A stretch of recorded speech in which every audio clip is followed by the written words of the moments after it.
Hollywood está sempre falando, né, em questão da hipnose e tudo, criando um misticismo, criando uns rituais, mostrando que o cara que faz a hipnose ele tem uns poderes ocultos. O que você fala para mim disso, Carlos?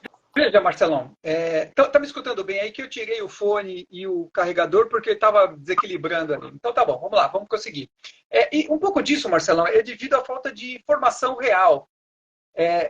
Por um outro lado, a gente podia falar de processos históricos, né? De quem sabia, por exemplo, xamãs, curandeiros, mestres, líderes religiosos, antigos, etc. Eles administravam ali, né, o conhecimento e passavam somente para os iniciados, né? Então, só que na vida real é diferente, né? Enquanto naquele contexto era um contexto mais reservado, um contexto que a gente conhece de todos esses processos de expectativa, de etc., que depois eu vou comentar em cima das coisas que eu anotei aqui, que estava rolando lá, está rolando agora lá na televisão, né? Na vida real é diferente. Não tem fundo místico, espiritual ou mágico na hipnose clínica, né?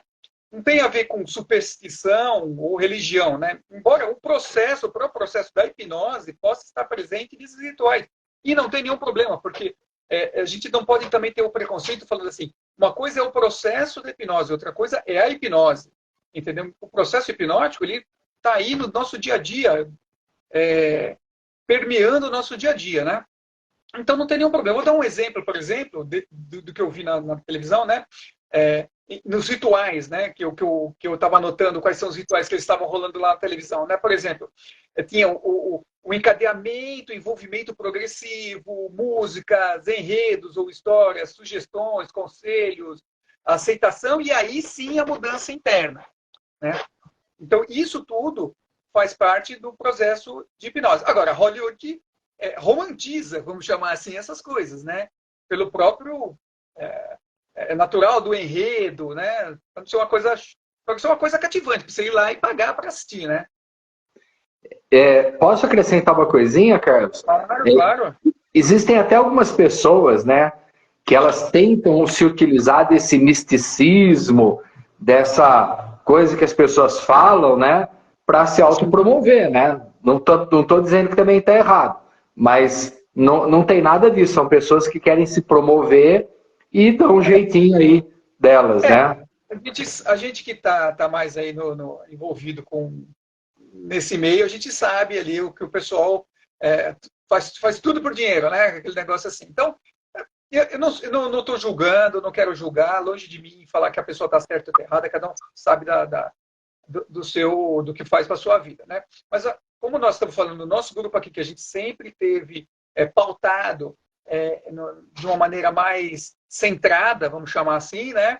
A gente olha aquilo com bastante reticências, né? Está apelando muito mais para o lado de crenças e mitos do que apelando para uma coisa científica, moderna, experimentada, testada, avaliada, mensurada e etc. Perfeito.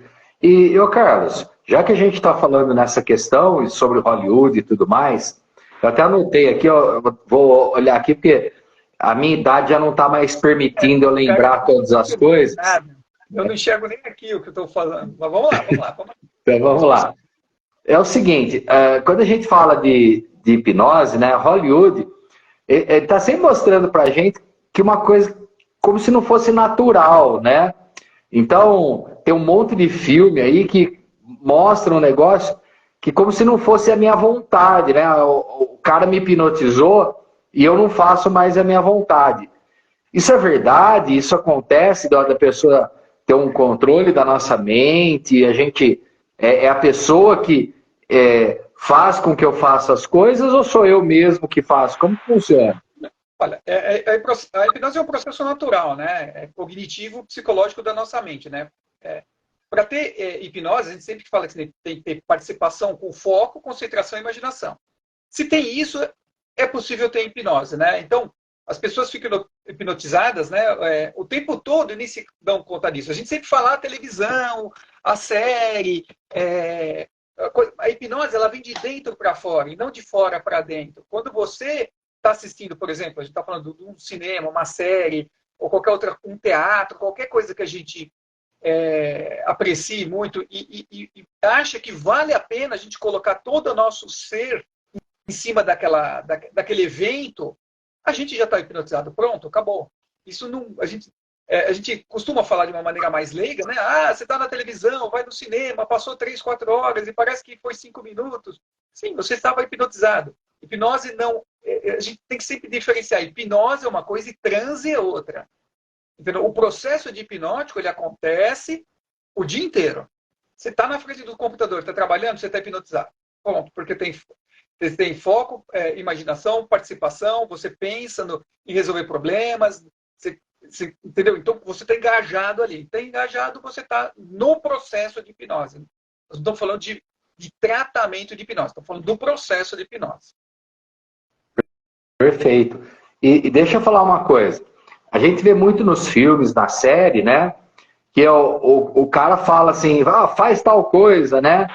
E a pessoa vai e obedece assim cegamente e, né, nem pensa. O cara fala assim, vai e faz. Isso acontece? Não. O hipnólogo, você que está assistindo, a gente tem a certeza disso. O hipnólogo não comanda a mente de ninguém. Ele dá sugestões, ele tem processo, aplicação de processos, né? E a pessoa tem a opção de aceitar ou não. Então, no nosso dia a dia, a gente propõe um negócio e o cliente fala, não, mas isso aqui é de outro jeito. Então, vamos por ali, onde é mais fácil, onde é mais natural para ele. Vai fazendo os ajustes. Isso é um processo, né?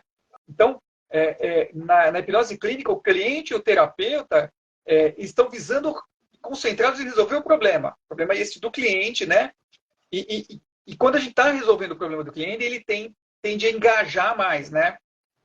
Então, isso talvez dê para algumas pessoas, por falta de conhecimento, por até mesmo por Hollywood, vamos chamar assim, né? Pela televisão, pelos filmes, dá uma falsa impressão de comando. Ou eles mostram o terapeuta mandando lá fazendo as coisas, mas não é assim que funciona na vida real. É mais um diálogo e um ajuste nesse processo das coisas que estão acontecendo. E quanto mais tem essa sintonia fina, melhor o terapeuta consegue, junto com o cliente, conduzir para resolver um problema. O que importa, no fundo, é resolver o problema. É isso que é o que importa. Muito bom. Ó, eu vou fazer uma pergunta aqui da nossa plateia, que o nosso mestre, o Cleverson Pompeu, está nos assistindo, nos dando essa honra de assistir a nossa live aqui, ao vivo com a gente, né? E ele está perguntando uma pergunta bem legal. Quanto tempo dura uma sugestão hipnótica? A resposta é depende. É a melhor resposta, depende. O Cleverson é o mestre da terapia provocativa, aqui me provocando, né? E eu gosto disso. Ele sabe disso. Depende da pessoa. Depende dela aceitar, engajar. Eu cansei de contar, eu já atendi várias pessoas com câncer, que a gente fazia alguns processos com ela de tirar dor, e esses processos, em algumas pessoas que estavam extremamente engajadas, essa sugestão de bem-estar, de qualidade de vida, de ferramentas de tirar a própria dor, de gerenciar a própria dor, durou por meses, porque a pessoa estava altamente engajada. Agora, eu já atendi algumas pessoas que a gente colocava, por exemplo, não quero ser muito técnico, mas colocava uma âncora, uma coisa ali para resgatar um interruptorzinho para resgatar o seu bem-estar, e a pessoa não usava. Então, essa sugestão, ela se dilui ao longo de muito pouco tempo até. Então, esse engajamento e essa utilização para a pessoa tem que fazer sentido. Fez sentido e a pessoa usa, prolonga-se mais. Se faz sentido, mas ela não usa, se dilui ao longo do tempo, mesmo sendo esse tempo bem pequeno. Carlos, você fala as coisas, a gente só absorve informação boa. Pensa num cara que sabe o que está falando, pessoal. É o Carlos, né? E realmente o Cleverson, com a hipnose provocativa, ele, assim, nos ensinou muito, né? E o Carlos, já aproveitando aí o gancho, né? A gente vê muito se falar nos filmes, nas séries, né? Parece que nós temos poderes mágicos, né? que a gente consegue fazer os negócios que é mágica. O que você me fala a respeito disso? Não, a gente não tem poder nenhum, né? Que nem eu falei, é um processo. O processo ele tem passo a passo, né? E todas as pessoas podem fazer, até consigo mesmas, né? Aí se chama auto-hipnose, né? Mas ninguém tem poderes mágicos. Como processo natural, a gente pode aplicar na gente mesmo. Obviamente, você precisa entender como funciona e treinar, né? Porque não é uma coisa. Obviamente, quando você tem o terapeuta ali na sua frente, esse processo é muito mais rápido, muito mais abreviado, você tem uma pessoa que te guia, né? Mas hoje, por exemplo, tem áudios no YouTube, tem áudios que os próprios terapeutas preparam, mas quando você faz com você mesmo, é um pouquinho mais complexo, porque você tem que se treinar, né? Você não depende de um agente externo te auxiliando, no caso do terapeuta ou qualquer outra pessoa que domine a técnica, né? Mas eu garanto, não tem poderes mágicos. Embora existam alguns mágicos que também a gente conhece que são que fazem hipnose. Aí eles fazem hipnose de palco, por exemplo. Eles são mágicos, fazem um show ali de mágica e aí convida uma pessoa, prepara ali um grupo de pessoas e chama elas e faz uma dinâmica, né, com elas ali. Mas aí é outro contexto. Nós estamos falando de outra coisa. É tudo hipnose? É tudo hipnose, mas os contextos são diferentes. Hipnose clínica não tem mágica, não tem aplicação de processos processos, não quero falar psicológicos, mas vamos assim, estamos faltando a palavra aqui, mas entende? São processos de terapia para o bem-estar do cliente, sem mágica, sem misticismo, sem nada. Bom, você está falando aí de bem-estar, né? Mas eu vejo muito em filme que a hipnose, como ela está ligada normalmente a processos místicos, ritualistas, tal, eles acabam associando muito a sofrimento, né? E assim na vida real também está relacionado ao sofrimento e tudo? Veja bem, a hipnose clínica é segura e tranquila, ponto. Não tem efeito colateral e é terapêutica. Esse é o nosso foco, tá? Para isso, o terapeuta e o cliente trabalham uníssonos ali, juntos, né, em prol do benefício da saúde mental da pessoa. No filme tem sofrimento, porque o público tem empatia, porque em geral o sofrimento ele gera engajamento. Então quando você vê num filme uma cena que tem esse mote, você engaja mais, entendeu? Na vida real, obviamente, você está resolvendo um problema ali, e às vezes aquele problema uma pedra no sapato do cliente, ele pode se emocionar, pode chorar, pode isso, pode aquilo, pode ficar bravo, pode ficar no celular, pode ficar tudo, como numa sessão de psicanálise também, o cara pode ficar pé da vida, pode ficar bravo com o que está acontecendo e etc. Entendeu? Mas na sessão a gente visa o bem-estar, tem um propósito, você tem uma meta, eu saio daqui e quero chegar aqui. Esse caminho a gente vai fazendo ajustes. Às vezes você encontra uma pedra no sapato, uma pedra no caminho, etc, etc. Mas a gente vai fazendo os ajustes para chegar no quê? Na melhor qualidade para o cliente. No filme, se a pessoa não sofrer, né, não tem graça, né? Exato, aí tem que achar, né? Vamos dizer assim, imagina você fazer um filme com uma sessão de hipnose clínica. Ninguém, putz, cara, vai ser um fiasco de Hollywood. Ninguém vai lá, cara. Ninguém vai lá. Agora você faz um negócio que o cara. Aí todo mundo vai lá ver, entendeu?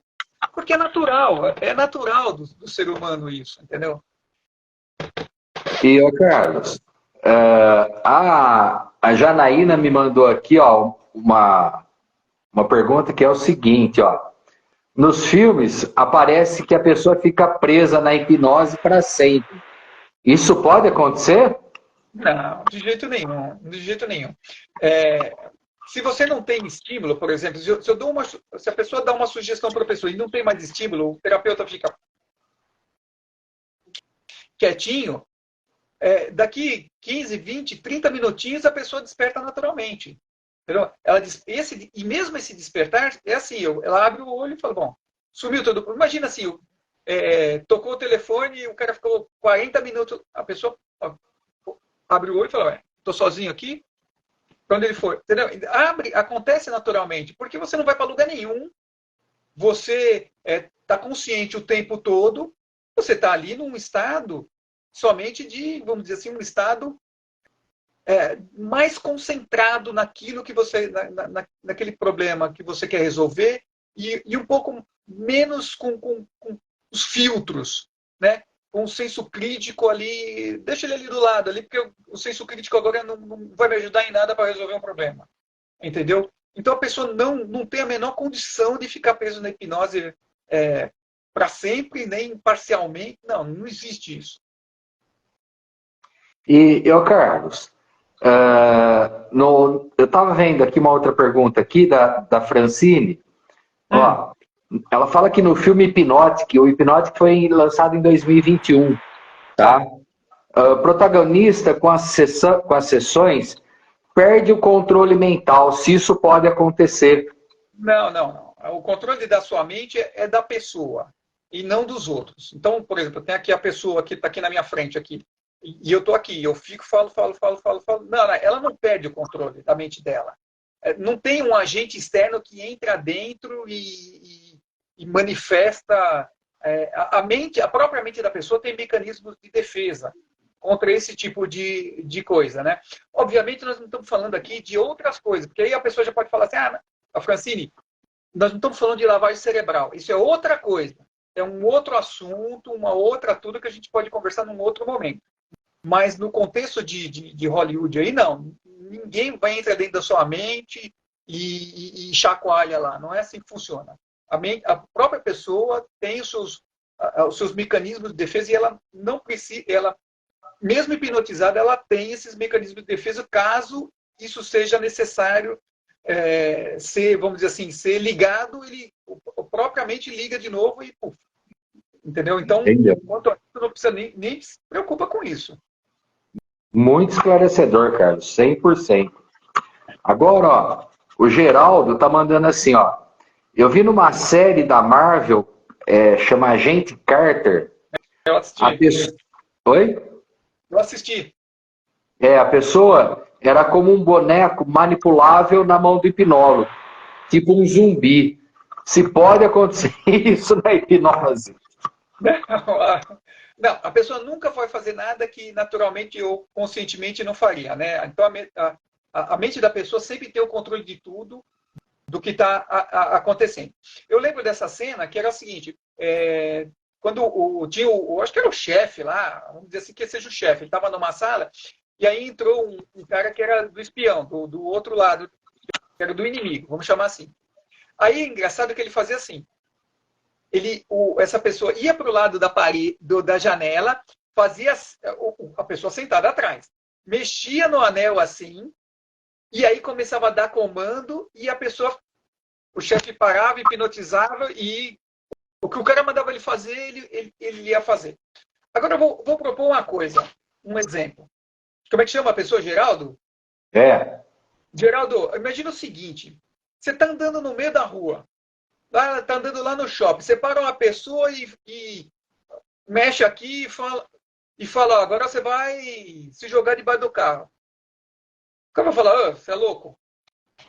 Não, entendeu? Não é assim que funciona. Entendeu? Mas obviamente, para ser legal, para ter enredo na série, o cara mexe no anel, o outro fica hipnotizado. Entendeu? Como poderia mexer, coçar a cabeça e o outro. É a mesma coisa, tem que ter enredo, fica legal, porque aí você põe aquela música, põe todo aquele contexto, tal, não sei o quê. Mas não é assim que funciona na vida real. Não é assim que o terapeuta ajuda a pessoa a entrar num transe mais rápido. Não é assim. E mesmo depois da pessoa hipnotizada, quando ela sai de hipnose, não adianta, você vem mexer, no caso do filme, né? Você mexer no anel, o outro vai voltar. Existem casos de âncoras, existem casos, mas não é assim que funciona. Tá? Então fica tranquilo. E eu sempre falo para o pessoal aqui na clínica, uma coisa que eu acho bem interessante, que é o seguinte: se você não vai fazer sem estar hipnotizado, né? Por que você vai fazer hipnotizado? Então, exato. É mais ou menos a mesma coisa. E falando... Oi, pode falar. Não, assim, exatamente. Você fala assim para outra pessoa, ó, se mata, a pessoa, se não é dela, e mesmo assim, e mesmo sendo dela, sendo uma pessoa depressiva, que não sei o quê, o instinto de autopreservação tá codificado. o instinto de, como diria o professor, está codificado lá, a gente quer viver, a gente quer sobreviver, entendeu? Então, isso é mais forte. É mais forte. Então, a pessoa não vai fazer o que ela naturalmente já não faria. Legal, ó. O Cleverson, nosso mestre, continua te provocando aqui, tá? E ele fez uma perguntinha aqui bem interessante, né? Ele está perguntando assim, ó, o transe é identificável? Olha, pode ser identificado sim. Por exemplo, assim, hoje em dia, eu não estou mais preocupado com isso. Quando você vai ensinar as pessoas, aí você vai falar assim, olha, presta atenção, se o olho, né? Imagina o olho aqui, ó, faz assim, se ela engole, se ela fica mais ruborizada, ok, ok. Eu não presto, com o passar do tempo, você desenvolve, talvez, vou chamar de confiança, mas a habilidade ali, o traquejo de fazer a pessoa entrar em transe em, sei lá, em 5 segundos. Um transe profundo em 5 segundos. Então, você não precisa mais prestar atenção nisso. E aquela, como o Marcelão sempre falou, e é uma coisa que me ajudou muito, e eu sigo e passo adiante, fechou o olho, está hipnotizado. Engajou no processo? Está engajado? Quer. Não precisa nem acreditar. Quer. Quero. Vamos fazer? Vamos. Acabou. Você não precisa nem entrar formal. Fechou. Já está hipnotizado e vai que é uma beleza. Entendeu? Então, obviamente, a gente tem lá algumas coisas para, vamos dizer assim, acelerar esse processo, mas no geral, cara, fechou o olho e já era. Você falou aí do cara aí que usava o anel, né, no filme e tal, né? Sim. O Vitor está perguntando assim, assistiu um filme em que gatilhos instalados na mente da pessoa podiam ser ativados de forma remota ou externa. Isso pode acontecer? Não, não é assim que funciona. A pessoa não é igual um interruptor de liga e desliga. Então, até mesmo os gatilhos passam pelo filtro da pessoa. E se não for bom para ela, eles vão ser ignorados. Não adianta você colocar uma âncora, você criar um negócio lá para ela, e se ela não quiser, não aceitar, não for bom para ela, não vai funcionar. A mente se protege. A mente só faz o que é bom para ela. Por isso que eu falei no começo, assim, o terapeuta tem que ter um objetivo. Esse objetivo tem que estar entendível pelo cliente. Aí, para todo esse processo, tem um negócio que a gente chama psicoeducação. Que a gente, pelo menos, o nosso grupo aqui, o professor Cleverson, que nos brinda aí são os especialistas, os caras que manjam demais, entendeu, disso, e que a gente faz o quê? Psicoeducação, porque toda essa jornada precisa estar muito bem clara para o cliente engajar. Por que funciona com a gente faz rápido? Porque o cara está altamente engajado. Quando a pessoa está altamente engajada, vai que é uma maravilha. Agora, pegar o telefone, acionar um gatilho no outro. Tinha um filme, eu acho que era um filme que o hipnólogo mandava as pessoas matarem outras. O cara pega o telefone. Não é assim que funciona, gente. Isso é bobeira. É bobagem. Isso é bobagem. Ia ser fácil, né? Ia ser fácil. Hollywood na veia. Não é assim que funciona. Ó, o Guilherme está perguntando aqui. Não é o nosso Guilherme, não, um outro Guilherme, tá? Em todos os enredos de hipnose, tem o tema controle da mente por outra pessoa, né? Isso é verdade mesmo. A maioria dos filmes, né? Alguém controla a mente de alguém. Aí ele tá perguntando assim, né? Por que não falam como funciona de verdade? Simples, porque o filme ia ser o pior filme do planeta. Ia ser um filme muito chato. Ninguém paga para ver filme chato, né? É difícil fazer um roteiro original da pessoa indo tratar. Hoje eu vou tratar na hipnose e cria um roteiro. Ia ser muito chato. Todo mundo vai no cinema para ver morte, assassinato, teoria da conspiração, aventura, o cara se jogando. É isso que vai no cinema para ver movimento e não para ver terapia. Apesar de a gente ter aquela série Sessão de Terapia, que eu recomendo todo mundo assistir, mas mesmo na sessão de terapia tem um enredo, tem todo um floreado, tem muita coisa legal, o cara fala muita coisa, faz muito bem fechado aquele negócio lá, mas tem um enredo, tem uma coisa, tem um problema, tem resolução, tem movimento, né? Então, a verdade é que a gente sabe que a hipnose só funciona, novamente, se ela estiver engajada. E num filme sem engajamento, ninguém dos personagens ali não funciona, né? Então, na vida real, se a pessoa está com medo, por exemplo, no filme a pessoa está com medo, tá de qualquer jeito, o cara vai lá, chacoalha qualquer coisa e a pessoa está hipnotizada. Bate no ombro e já está hipnotizada. Na vida real não é assim. Se a pessoa está com medo, se ela tem muito receio, se ela não confia no terapeuta, não vai funcionar. Hipnose não é o terapeuta controlar a pessoa. Muito pelo contrário, é o terapeuta auxiliar a pessoa a ter mais controle ainda sobre ela, sobre a sua própria mente. É aí que é o legal, é aí que funciona bem e é aí que é a maravilha do que a gente faz. Eu acho que essa pergunta aqui que tem aqui agora, ela é mais ou menos a resposta, eu creio que vai ser muito parecida, mas a Giovana está perguntando, né, por que nas séries da TV a hipnose é sempre controladora e do mal. É enredo, né? É para chamar atenção. Se mostrasse a realidade de como é uma sessão de hipnose, que é um processo de permissão, de confiança, de parceria, de condução terapêutica, ninguém ia gastar sua graninha, e agora ainda mais o cinema tá caro, ninguém ia gastar uma grana lascada aí para ir no cinema ver um negócio chato. Entendeu? Então tem que ter o enredo, tem que ter essa embolada, né, para ser interessante e chamar atenção. E obviamente as séries e Hollywood faz isso muito bem, né? Criam todo um mistério, um misticismo, um negócio lá para a própria pessoa que está assistindo se engajar com o filme, se hipnotizar com o filme ou com a série, entendeu?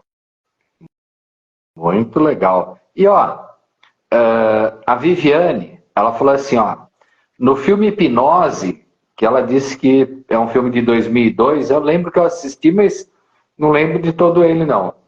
O Dr. Michael é um psicólogo que usa hipnoterapia. E através de uma visão telepática, visualizou uma jovem flutuando na superfície de um rio e ajudou a polícia a desvendar crimes. Isso existe? Pelo amor de Deus, né? Isso não tem nada a ver com hipnose. Inclusive, visão telepática é um negócio, tipo o Doutor Estranho, né? É estranho. É muito estranho, né? É muito estranho, né? Eu não quero entrar no mérito, por exemplo, tem gente que acredita que você sai do corpo, vai visitar outros. Bom, beleza, cada um acredita no que quer, entendeu?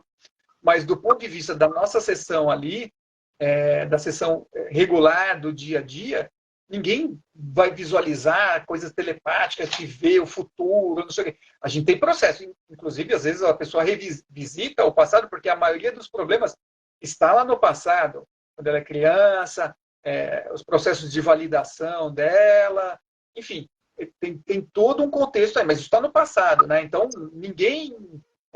eu vou hipnotizar e ter uma visão extra. Não, esse é outro assunto que não vai... Inclusive, né? Hipnose não tem nada a ver com visão telepática ou qualquer outra coisa mística. Vamos deixar, novamente, vamos frisar isso aí, deixar bem claro, né?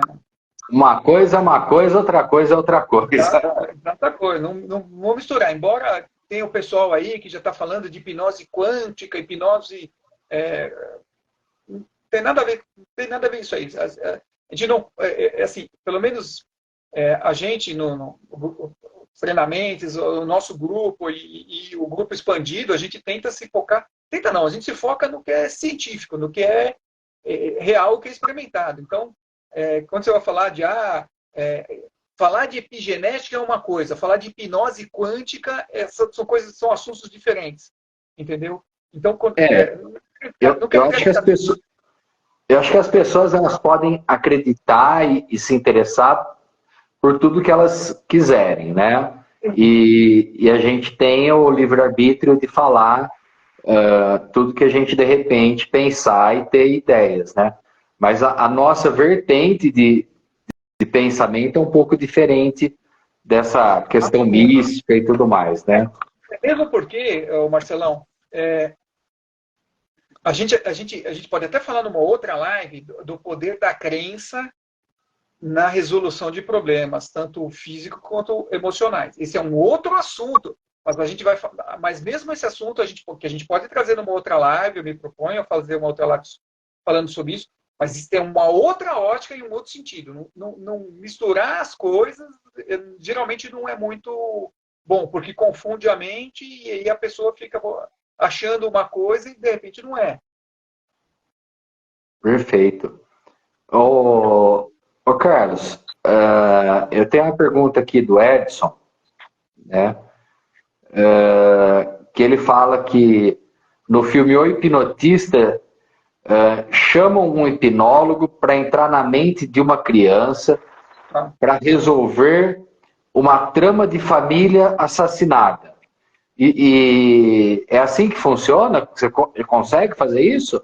Não, primeiro, ninguém entra na mente de ninguém. Essa é a primeira coisa. Então, segundo, quando a pessoa está hipnotizada, ela pode lembrar mais detalhes do que quando ela não esteja hipnotizada, quando ela esteja consciente. Apesar que eu não gosto nem de falar dessa palavra, porque você não perde a consciência quando você está em transe. Mas vamos só considerar essa palavra, tá? Só para ficar fácil aqui, né?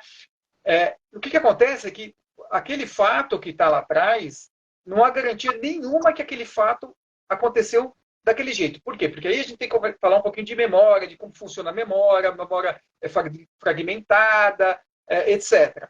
Entendeu? Então, quando você lembra do negócio, você faz uma montagem na sua cabeça e você lembra. Por isso que a gente...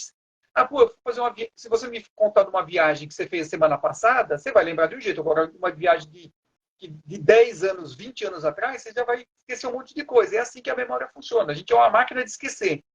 Tá? Terceiro ponto, até de um ponto investigativo, né? Até poderia usar para uma dica, mas para o polícia investigar, podia fazer uma hipnose de uma pessoa para lembrar de alguma coisa, uma placa de carro, alguma coisa assim. Mas mesmo assim, hipnose em processos da vida real investigativos não pode ser usada como prova material, justamente por causa desse negócio que eu falei do processo de montagem das memórias, falei de uma maneira muito simples, e essa fragmentação vai esquecendo, vamos dizer assim, vai desligando, né? O neurônio estava assim, desliga, vai desligando e vai esquecendo. Então, por isso que a gente esquece de várias coisas que aconteceram na infância, e assim, que a gente é uma máquina de esquecer. Tá? É muita informação para o cérebro processar, embora o cérebro seja poderosíssimo, mas tem tanta coisa acontecendo ao nosso redor que a gente não está como é que não está prestando atenção? Tudo está sendo prestado atenção. Então aí o cérebro vai fazendo uma limpeza ali, né?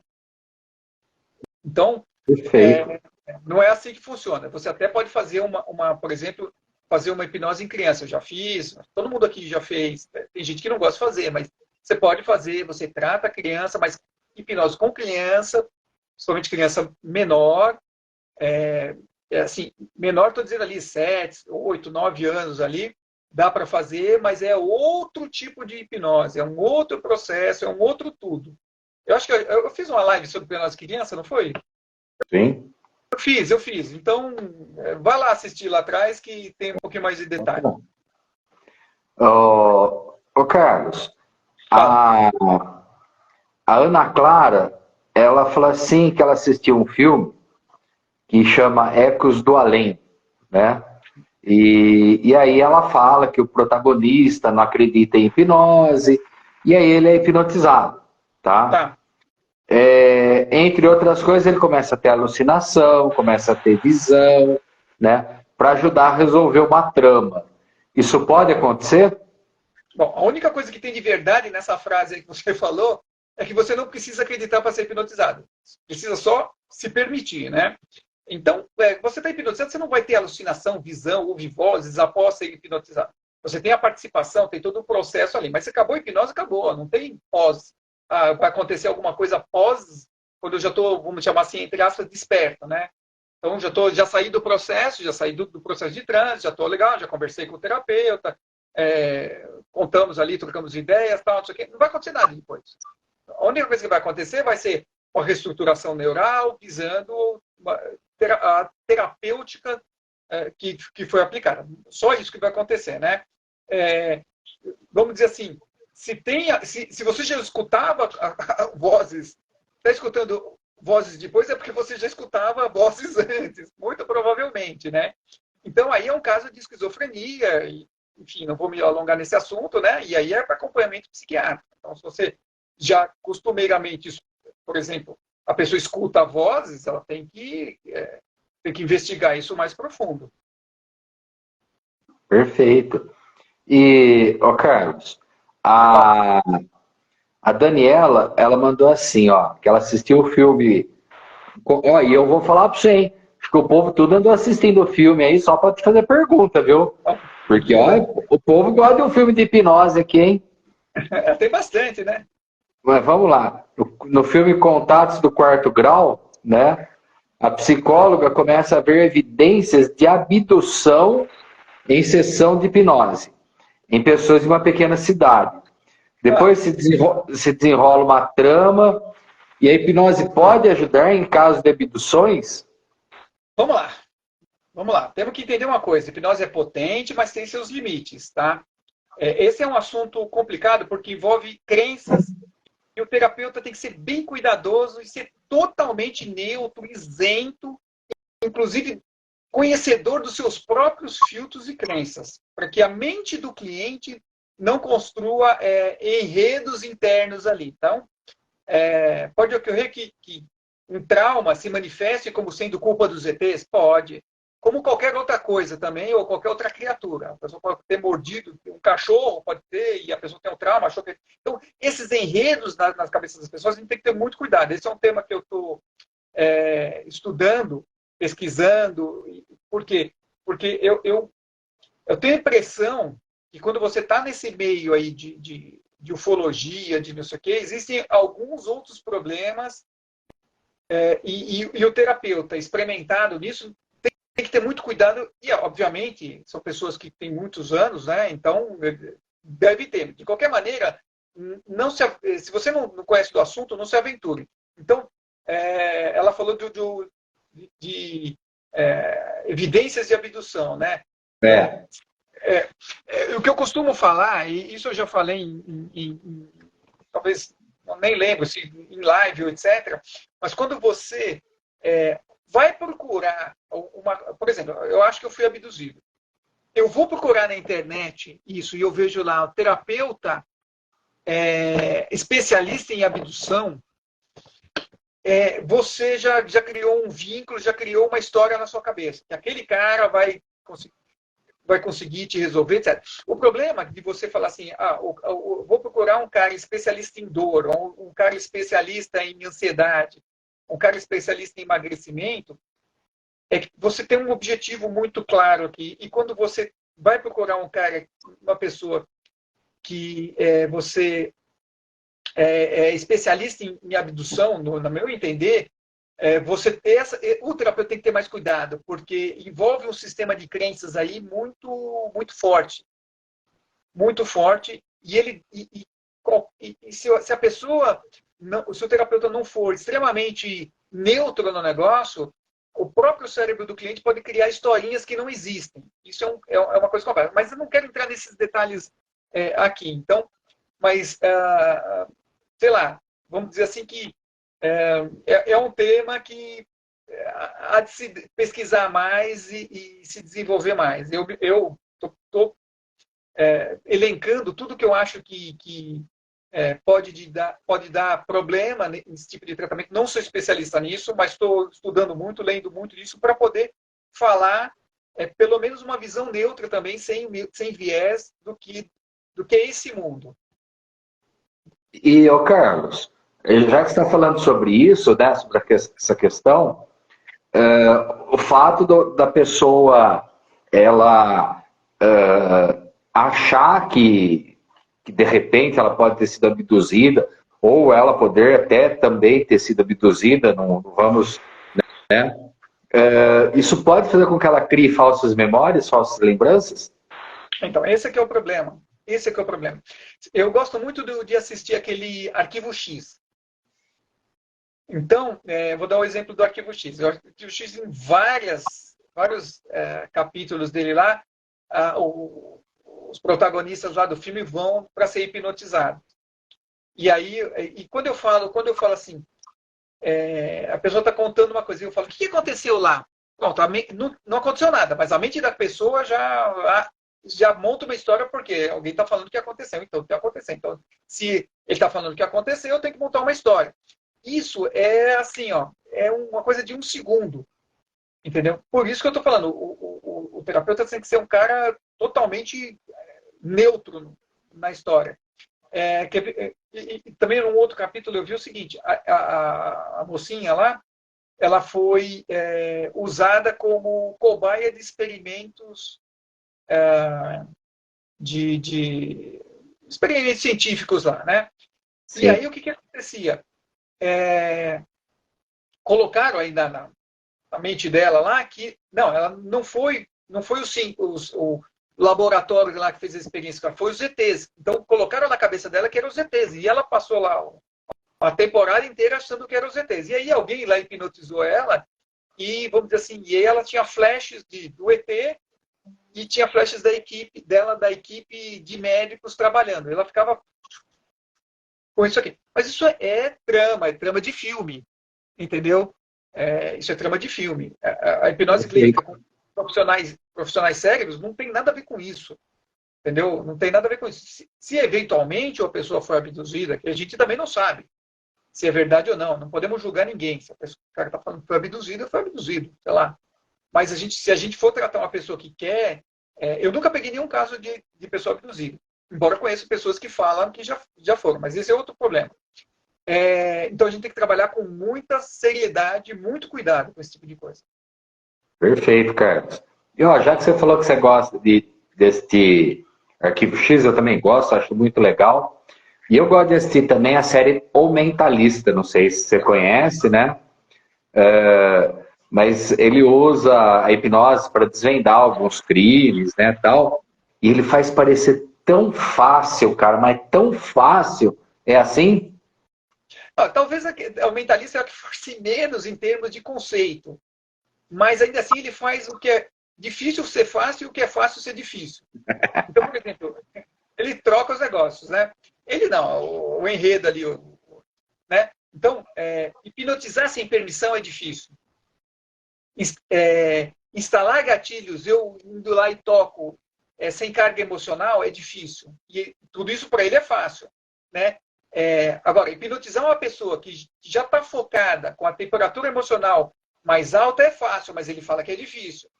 Entendeu? Então, vamos dizer, se tem uma troca ali de conceitos, que eu até entendo, porque é enredo de filme, enredo da série lá. E o Mentalista é muito legal. Talvez um dos mais legais que tem. Mas tem essas gafes, né? Vamos chamar assim. Para a série ser legal, né? É legal você ver o cara ir lá e toca aqui, e a pessoa já instalou um gatilho, e depois, daqui a um pouco, ela passa pela pessoa, toca aqui, e a pessoa já começa a se comportar de um jeito diferente. É legal ver isso no contexto do filme, mas isso não acontece na vida real, não é assim que funciona. Assim, ainda vou até falar uma coisa, Carlos, que, assim, existe até uma pequenina possibilidade, né? Sim, claro. de acontecer dentro de um contexto absurdamente grande, né? Exato. Gatilho é contexto, cara. Gatilho é contexto. Você só exatamente. Então, às vezes as pessoas, né? Até a gente tem uma pergunta aqui, eu vou voltar um pouquinho, que entra um pouco dentro disso. Por isso que eu falei que existe, né? A gente tem uma pergunta que é assim, do espaço funcional. Se você acha que as igrejas e os pastores usam hipnose, né? Parece que as pessoas às vezes estão em transe, né? E aí entra meio que dentro do contexto que a gente está falando, né? Mas eu acho que esse aí é um assunto complicado, mas vamos lá. Complicado. um assunto complicado, porque o processo hipnótico, estamos falando do trânsito, estamos falando do processo hipnótico, ele permeia toda a nossa vida, ponto. Querendo ou não. Então, já falei quando está assistindo a televisão, quando está assistindo filme, quando está focado trabalhando, o processo de hipnótico tem. O processo ritualístico, qualquer processo ritualístico, que inclusive era um negócio que eu anotei aqui, que estava rolando lá no Inexplicável, depois eu posso dar uma rapidinho comentar. O processo ritualístico, ele é engajativo. E tem a condução, né? Tem o processo, ele conduz, né? Então, se você for pegar uma liturgia de qualquer religião, tem os seus passos ali para você chegar no objetivo final, que é passar a mensagem e promover mudança interna na pessoa. Ponto. Isso você faz na igreja, isso você faz no consultório. Ponto. Na igreja, estou dizendo, igreja significa a reunião ali, o local de reunião, tá? Não é igreja X, Y, Z. Obviamente, hoje em dia, existem muitos ministros religiosos, para não, né, abrir aí bem o leque, que estão aprendendo hipnose. Se a pessoa aprende hipnose clínica para usar no gabinete ali, para aconselhar a pessoa, para promover mudança de vida, para um aconselhamento, ser uma pessoa, está valendo. Agora, eu acho que, essa é uma opinião pessoal, eu usar de hipnose de palco para promover aí alguma coisa, eu não acho, aí é uma discussão ética, não é uma discussão de hipnose. Entendeu? Porque aí você pode as pessoas podem se sentir lesionadas na sua confiança, na sua integridade, na sua autonomia. Aí a gente vai abrir uma discussão ética e não uma discussão clínica, vamos chamar assim, né? Exatamente. Então, é um assunto bastante complicado e que dá muito pano para a manga. E aí assim, e mexe, né? Quando nós estamos falando de religião, nós estamos falando de sistema de crença enraizado. A gente sabe que a melhor sessão de hipnose é dentro de uma igreja, porque ele mexe muito com a pessoa, e a pessoa realmente sai mudada, ela preenche lacunas, né, da vida dela que estava faltando, ou troca muito rapidamente, porque tem um grande engajamento emocional, que também acontece numa sessão de hipnose. Mas a gente tem que ter cuidado quando a gente faz esse tipo de abordagem, porque as pessoas podem se sentir aí, de alguma forma, levar para o pessoal, e quando absolutamente não é pessoal a ninguém, a nenhuma religião, em nada. O processo hipnótico é uma coisa, a utilização da hipnose de palco em processos ali de ministração dali do serviço religioso é outra. Então, a gente tem que saber diferenciar as duas coisas. Ô, Carlos, eu acho que assim, a gente conseguiu falar bastante sobre o assunto, está terminando o nosso tempo. Eu vou pedir para você falar aí sobre o assunto então, que você começou lá, dar uma explanadinha aí para a gente encerrar o... eu escrevi até um papel de fumo aqui. Então, eu estava passando lá, enquanto eu estava lanchando, já deve ter acabado agora, estava passando aquele Inexplicável, né? E aí, o que tinha de interessante que eu vi ali? Ele estava falando de controle de mente, de poder da mente, etc. Eu vou até tirar o óculos aqui para eu enxergar. O que está falando ali, né? Mostrando dança ritualística em volta da fogueira, um processo, né? E aí as pessoas andavam em brasas ali, né? E aí os cientistas foram lá medir as pessoas, colocaram equipamentos às pessoas para saber o que acontecia quando pisava ali, passava para aquele corredor de brasa e tal. E é um processo de controle de dor. Então a pessoa está engajada naquele rito de uma maneira tão grande que a percepção da dor dela muda. Então, isso, quer saber sobre dor? Vai lá nas lives que eu fiz. Eu fiz acho que 5 lives falando só sobre de dor. Assiste da mais antiga para a primeira, você vai ver que vai expandir bastante aí o seu entendimento. Outra coisa que eu vi lá, que estava passando tribos africanas, né, mais rituais, e as pessoas comendo fogo, mexendo, passando fogo.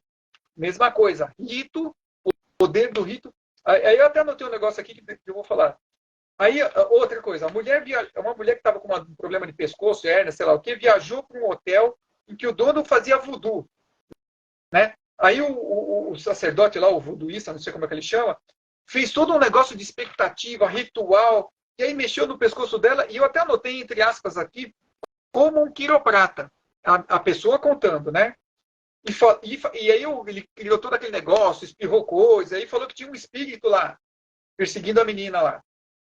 Aí ele fez lá o que tinha que fazer, e etc. E aí eu anotei um negócio que eu achei muito legal, que depois a gente pode comentar numa outra live.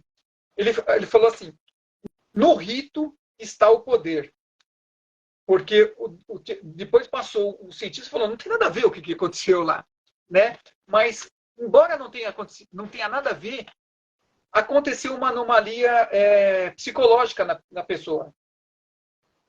E ela, vamos dizer assim, entre aspas, se melhorou, vamos chamar assim, para não falar aquela palavra que a gente não gosta muito de falar. Ela se melhorou, se resolveu ali. Entendeu? E a outra coisa que era assim, aí depois passou exorcismo, né?